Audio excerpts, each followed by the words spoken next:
Thank you for listening to the Manage Smarter podcast. Your hosts, C. Lee Smith and Audrey Strong, navigate new ways to hire, develop, and retain talent, helping your team soar to higher performance. This is the Manage Smarter podcast. Well, hello again, everyone. Thanks for tuning into the Manage Smarter podcast. I am the Director of Communications for Sales Fuel, Audrey Strong. And I'm C. Lee Smith, the President and CEO of Sales Fuel. We are thrilled today to have as our very special guest, Mr. Doug Sandler. He is the founder and president of Turnkey podcast. Doug, tell us a little bit more about you. You have so much going on. I'm so glad you're here for our listeners. Well, most importantly, I'm the husband of Danielle Cowick. Smart man you are. Yeah, man. Yeah. Hey, I know where my bread is buttered for sure. I can tell you that. And Here, honey, listen to this. Yeah. I stayed in the doghouse an awful long time. It's ready. It's time for me to get out. Yeah. Geez, so I don't know. I've been in the podcasting space for a few years now. We're about 525 or 530 episodes into our run. We've got a couple million listeners almost at this point, and digging it. It is one of the most fun experiences that I've ever had in this new media space, and there's nothing better than making money from your pajamas. So I enjoy that part of it too. So tell us a little bit more about your podcast. What's the name of it? Where and what's it about? And what do you do there? Sure. So the podcast is called the Nice Guys on Business podcast, and that is the title of our anchor show. I guess not anchor because it's pulling us down so much, but it is the show that actually has created this whole other series of shows. We have another show called the BizWiz podcast, and another one that is soon to be airing called SEDx. It's kind of our spin-off of the TED Talks, TEDx Talk. So it's really a loosely defined business show. We always look at it and say every once in a while it's business brilliance interrupted by moments of total bedlam. So we have a great time running the show. It's a lot of conversations with high achievers, marketing folks, sales people, entrepreneurs, CEOs. We really don't discriminate against any type of business leader that's out there. We just love people that have great stories, great actionable items, and come on and share them openly with our audience. Now, Audrey and I are both children of the Midwest or whatever, so it's important to be nice in the Midwest. And so I'm really curious about how you came up with the name of your podcast.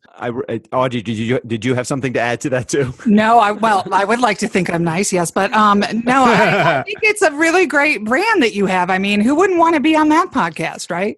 It's very fun. It's really fun because Strickland Bonner is my co-host, and we oftentimes have said, you know what, we're the Nice Guys on Business podcast, and sometimes we're not actually even so nice. So then we just decided maybe we should just change it to the business podcast, and we're like, no, sometimes we don't even really talk about business too. So we're just going to call it the podcast. We haven't really gotten there. It'll be a symbol like Prince back. Yeah, like Prince. I wrote a book called Nice Guys Finish First, and this is back in 2015. And I was looking for a way to promote the book. So I said to my friend, my good friend of 20 years at the time, Strickland, I said, hey, Strick, let's do a podcast and we can really start promoting my book and my speaking business and my online training. He said, that's great. I just have one question. I said, what? He said, what's a podcast?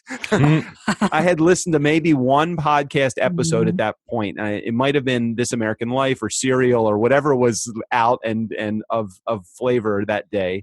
And it has dramatically changed my entire life. I mean, podcasting for me has really been a way to expose an audience to my message where I never had plans to be able to reach them before. So it's been a really great opportunity for us. Well, it's funny. One of our director of marketing at Sales Fuel, she had a question that she wanted me to ask you because she knew you were coming on the show, which was for people who aren't as familiar with the podcast space, it's a chicken or an egg question she had, which is, why should I do a podcast and how does it enhance or boost my brand and my warm leads and sales and business? And then what are your best practices for promoting it so that it does have some sort of a straight line effect between doing it and the other end?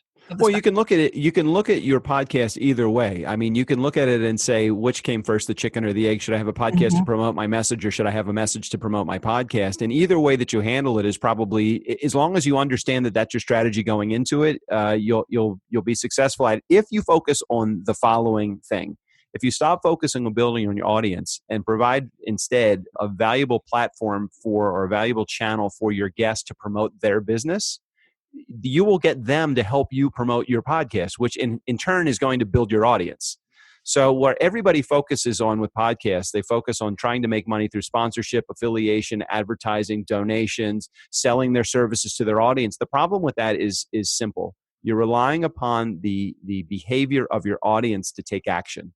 And that is, and as people that are in the sales world, you know that that's really challenging. You're going to get such a small percentage of people to take action. And from being in the radio business, you both know this.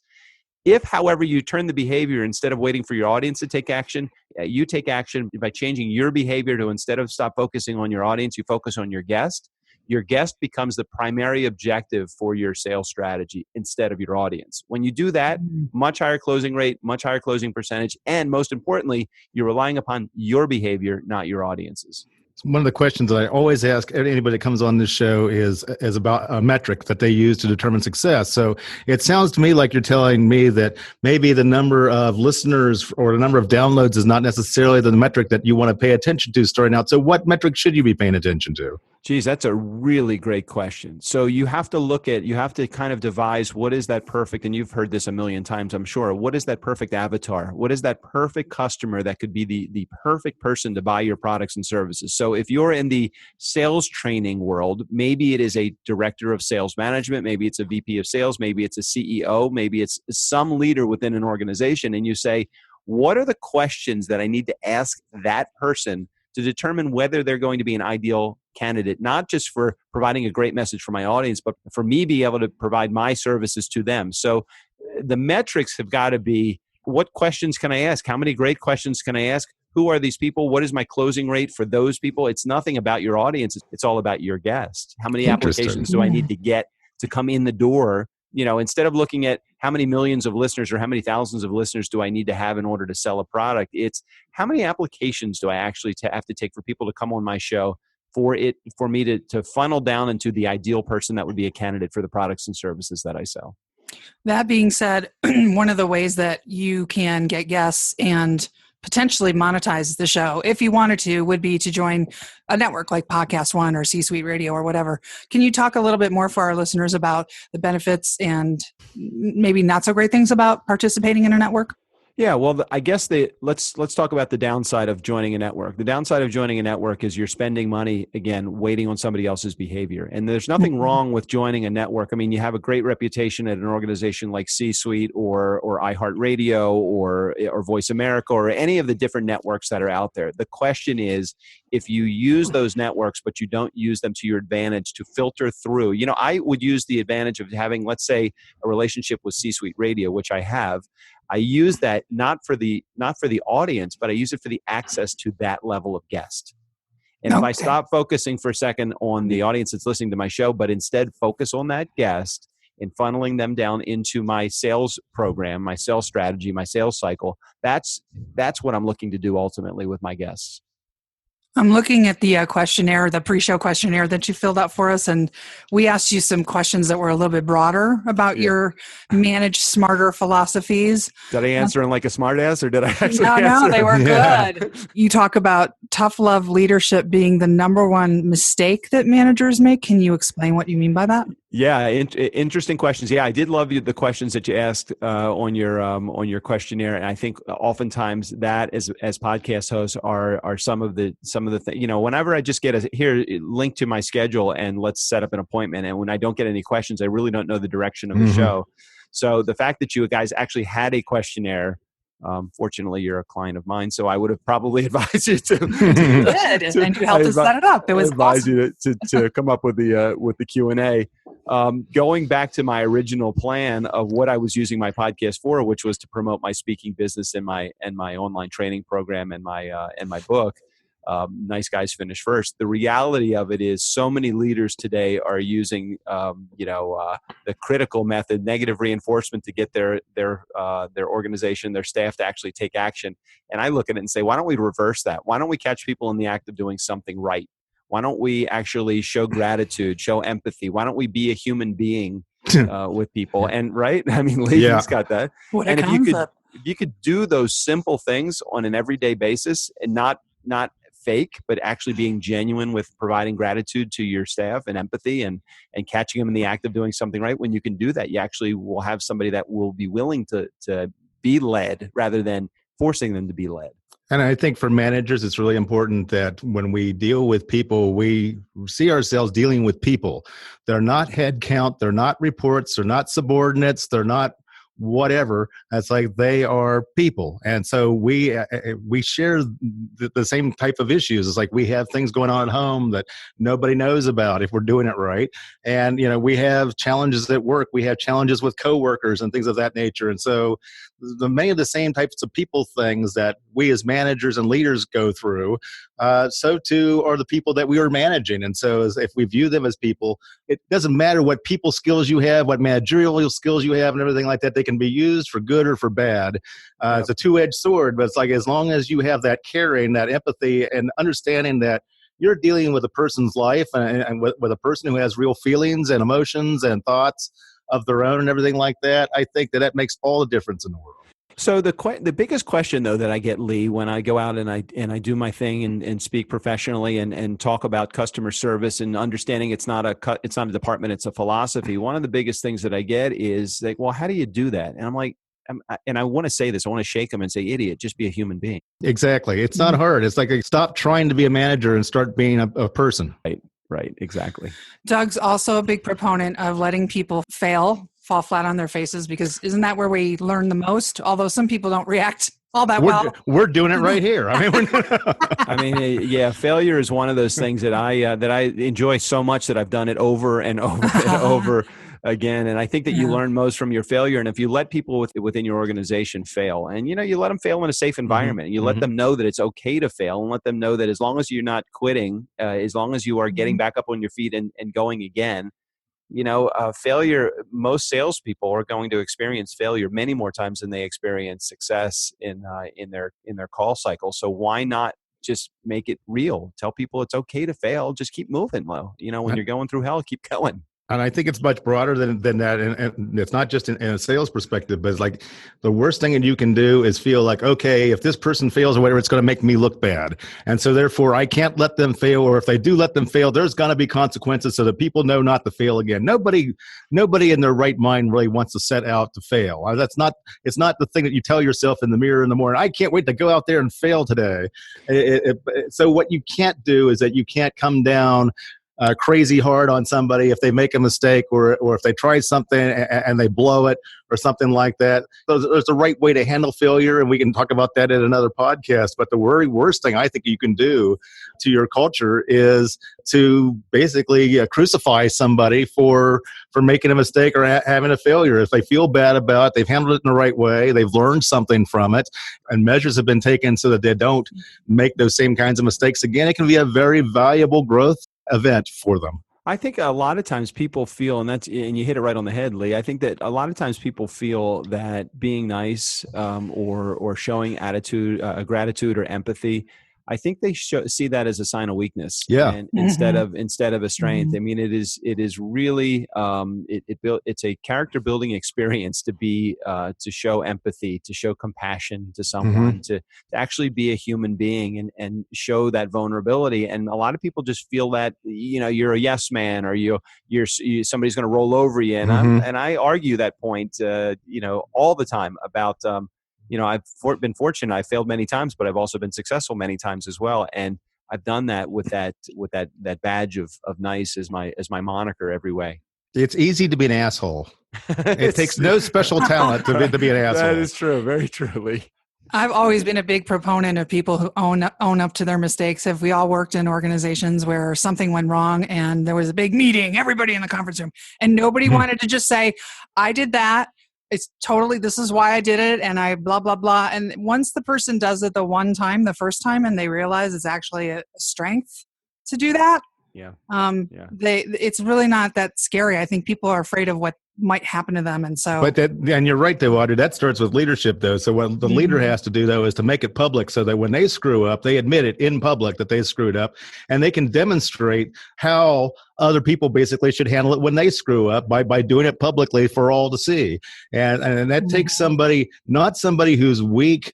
It takes somebody very strong to do that they're strong enough to know that I'm not so worried about your perception of me, or what you're going to think less of me or whatever if I admit this mistake or whatever. To think is like, okay, yeah, I'm in charge here, whatever, I'm going to try stuff.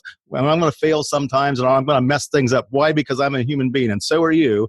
But as long as we're trying really hard to have success and we're being smart about it, we're being caring about it, we're minimizing damage and we're owning up to, when we screw up and everything like that. It really starts with the leader, though, setting the tone for everybody else by admitting their own mistakes publicly. I think in an organization, though, people look at that and they say, if I admit this mistake, I'm going to get fired.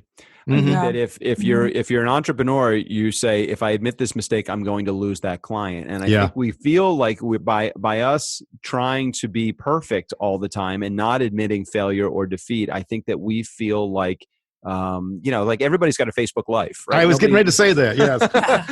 Everybody's got that life. Nobody wants to show the horrible things that are going on in their life unless they're really horrible. It's ultra horrible. I got to post this because somebody's going to, be related. It's so relatable to have a life of successes and failures. And we just have to be, we're pretty transparent on our show, which is, I think, a part why we have probably the audience that we have is because we're just real guys having a conversation just about real stuff. It just happens to be recorded. When I hear somebody talk about their personal brand, it's all about my brand image and everything like that. I run for the hills at that point because it tells me you're more concerned about what people think of you than who you really are. Right. Yeah, authenticity and transparency go a long way, at least Agreed. In my book. But some organizations don't like it.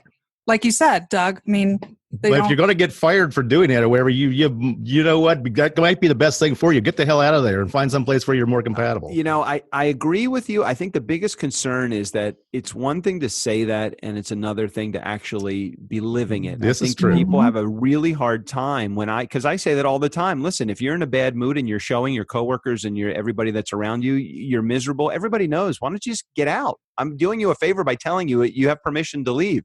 Now, I say that, but I say that in a way that knowing that people really don't, they feel like, well, I'm just going to go be miserable somewhere else, and it's almost like you have got to put your mentality, you've got to check that 6 inches between your ears so often because it's not about your position within an organization. It's how you are treating yourself, how you feel about yourself, and the way that you your self-talk is so critical no matter where you are, and people they fail to be gentle on themselves. As the old song lyric went, be good to yourself, nobody else will. That's true. That's true. But what you're telling leadership is that they should look for people that have a certain level of self-awareness already. Is that what you're saying, Doug? Yeah, I love that. I love the idea that somebody, the challenge is that oftentimes when you walk into an interview and you have that mentality, I think people think that you're going to come in and try to take over, because that is the sign of a true leader is someone that can, in spite of everything going on around you, you still can rise above the misery. I think that people sometimes see it and they get a little bit intimidated by that, because that's somebody that's coming in. It's going to think they're going to be a leader the day they walk in the door.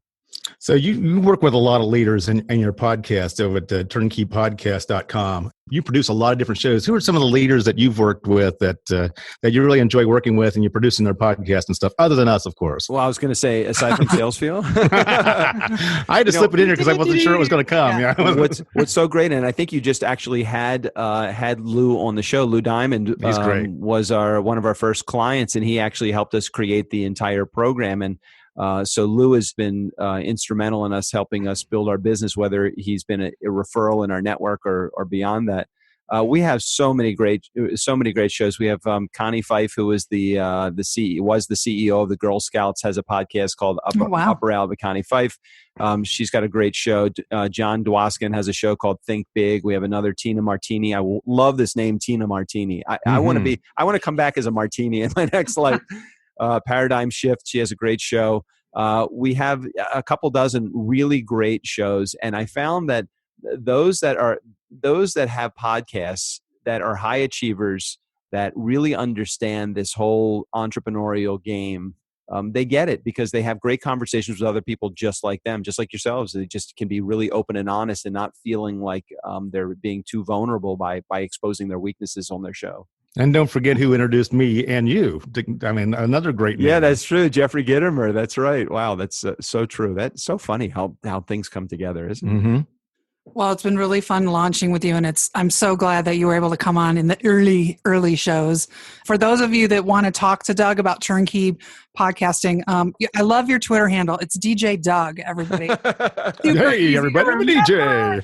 Hey, well, my background, 30 years as a mobile DJ. I had that in 2007 when I joined Twitter. And I'm like, I don't ever want to get rid of that. Pool parties, bar mitzvahs, auto dealer remotes, Hey, I'm still out there gigging every weekend, man. It's a gig. I love It's it. a gig. Not my gig, but it's a gig. I do prefer making money in my pajamas over going out and mobile DJing. So sorry for all of my DJ clients, but you know the truth. The reality of it is I'm 53 years old, and there's only so long I can go out there and do the cha-cha slide and the Cupid shuffle on the dance floor, Audrey. Yeah.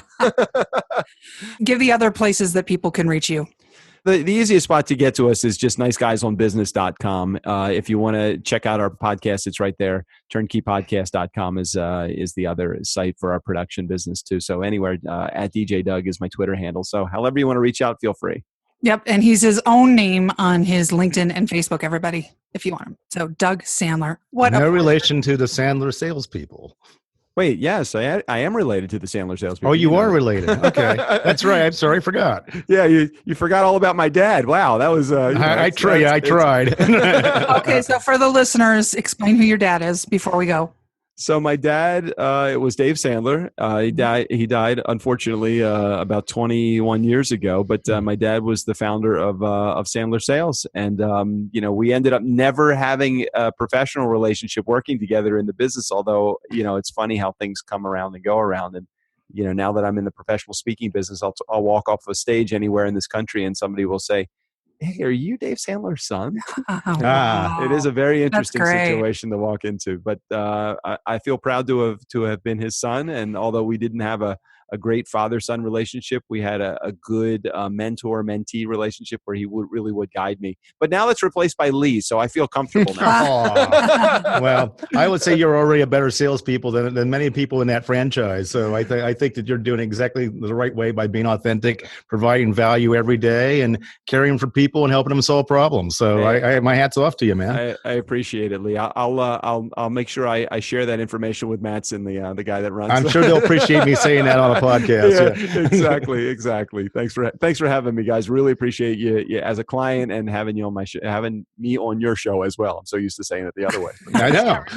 Thank you so much, Doug. Thank you for joining us today, man. You're welcome. Thank you. Thanks for listening. If you enjoyed the show, please rate and recommend on iTunes, Overcast, or wherever you get your podcasts. You can also get more great information at salesfuel.com.